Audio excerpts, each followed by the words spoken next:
Hi, I'm Chris Wardlaw with Auto by Tel, and today we're driving the 2014 Acura RLX, a new flagship sedan for Honda's luxury division. Now, Acura's always had a flagship sedan since its inception in 1986. First it was called the Legend, then it was called the 3.5 RL, which got replaced by the RL, which is now replaced by the RLX. Now the RLX starts at under $50,000, but it doesn't include navigation. That's the first of 4 stair-step option packages. The others are the technology package, the Corel audio package, and the advanced package. My test car here's got the advanced package. It's priced at just over $61,000. Let's find out if it's got what it takes to go up against other mid-size luxury sedans. Now, in my opinion, the RLX looks better in person than it does in picture. Still, this is a very conservatively styled car with a lot of anonymous lines. The most distinguishing features, the signature Acura face, this standard LED headlight array, and this character line that's stamped into the front fender just before the front doors. It's an unusual drop line here to give the profile a little bit of character. Now these 19-inch wheels are designed to reduce noise as the car is driving, and they're standard with most of the RLX's option packages.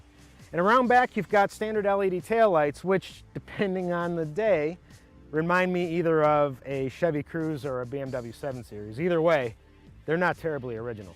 Now the engine does require premium fuel, but it does have variable cylinder management technology, which means half the engine cylinders are shut down when you're just cruising on the highway. That helps bump fuel economy up.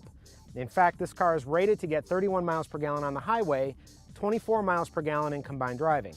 Now I got 21.5 during my week, but I fed the car a steady diet of city driving, so it's kind of expected that it would get lower fuel economy. Later on in the year, this car will be available with Acura's new Sport Hybrid Super Handling all-wheel drive system, a gas-electric hybrid powertrain designed to maximize performance. At the same time, it maximizes gas mileage. Now, if you want to access the RLX's 15 cubic foot trunk, you can use the release that's on the key fob itself or the touchpad that's located underneath. Now, this isn't a real generous trunk, but 15 cubic feet is enough for 4 people for a long weekend or even a 1-week road trip. What this car could really use, though, is some kind of a power closing mechanism. All Acura gives you is this little grip right here to close the trunk.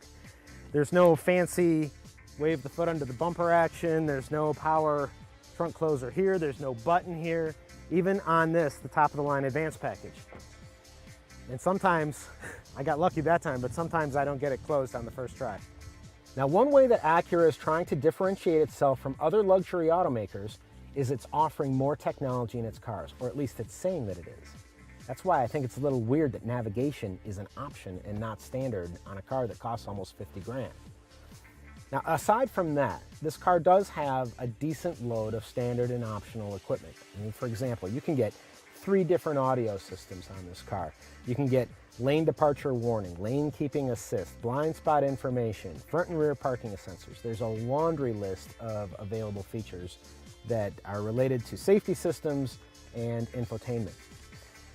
Now, most of that stuff works just fine. Most of it's probably not necessary. If you need it, maybe you should rethink having a driver's license. But the thing that bothered me the most about this particular car was the lane departure warning system. It doesn't seem to recognize all lane markings. Sometimes it delivers false alerts when you're not even close to wandering out of a lane. Eventually you end up tuning it out. And thankfully, in this car, you can actually shut it off. All right, so we are underway in the new RLX, and this is a very comfortable and quiet car. The higher option packages include acoustic side glass, which cuts down on road noise at higher speeds. And the 19-inch wheels that come on most option packages are also designed to reduce noise. I think it's very effective. Even when I was driving down Pacific Coast Highway on a very windy afternoon, I only heard a hint of wind noise coming from the seals here on the side of the doors.